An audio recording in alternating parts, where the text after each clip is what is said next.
The world didn't heal. It was corrected. By the mid-1990s, chaos had become routine. The Jewish disappearance was no longer a headline, it was a haunting. The world had adapted to the silence, the stalled progress, the ideological fractures.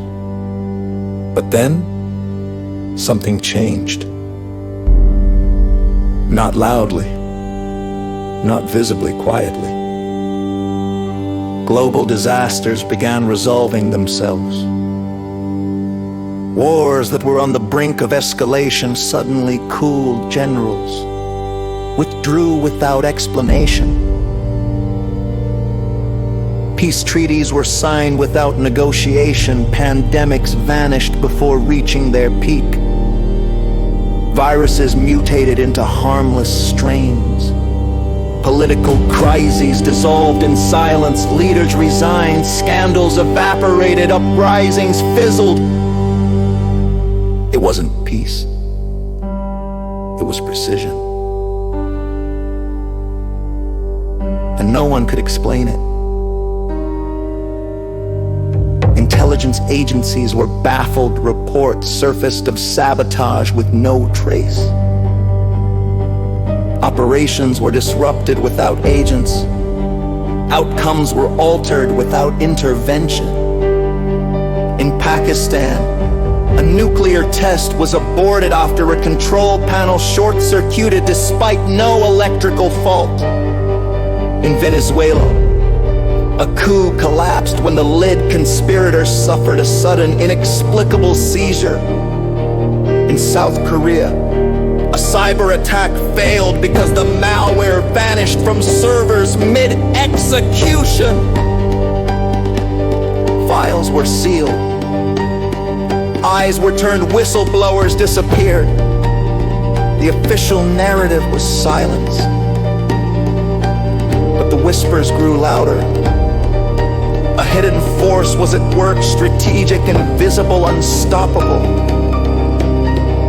But no one knew who or what was behind it. Some called it divine, others called it alien. A few dared to suggest it was the returners. The term had resurfaced in encrypted forums and underground ground. Past survivors of the original crater spoke of visions, figures bathed in light. Speaking in symbols, they described interventions that felt surgical, not spiritual. In London, England, a rogue physicist claimed the interventions were quantum corrections, reality itself being edited. He was arrested 2 days later. His lab was dismantled. His research vanished. In Berlin, a journalist uncovered a pattern. Every resolved crisis had a missing link. A person, a document, a moment that simply didn't exist anymore. She called it the Phantom Protocol. Her article was pulled before publication. She hasn't been seen since. The world wasn't being saved. It was being managed. And the management was flawless.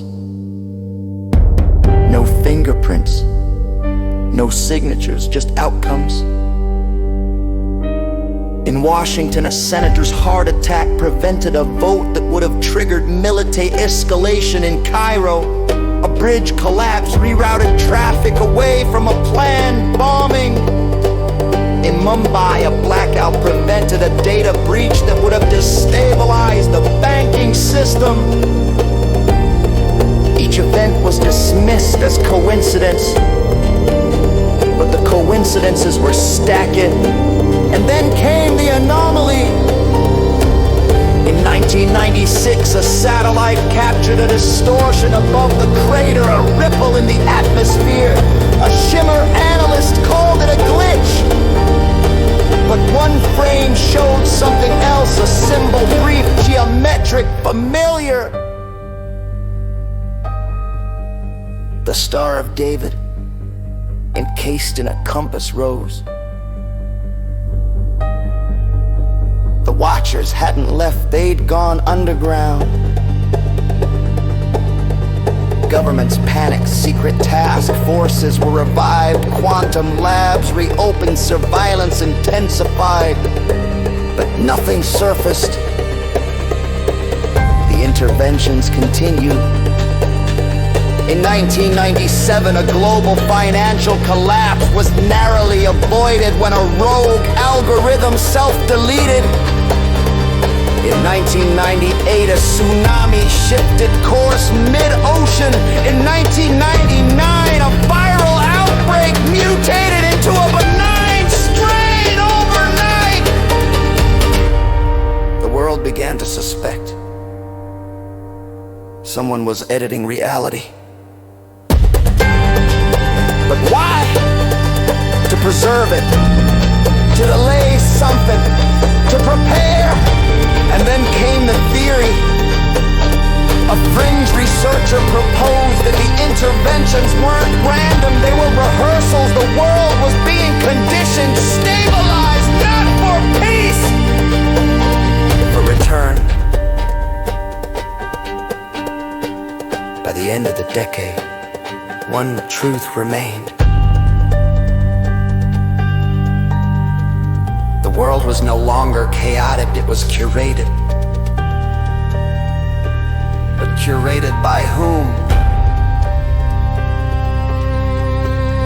And for what? End of the vanished light.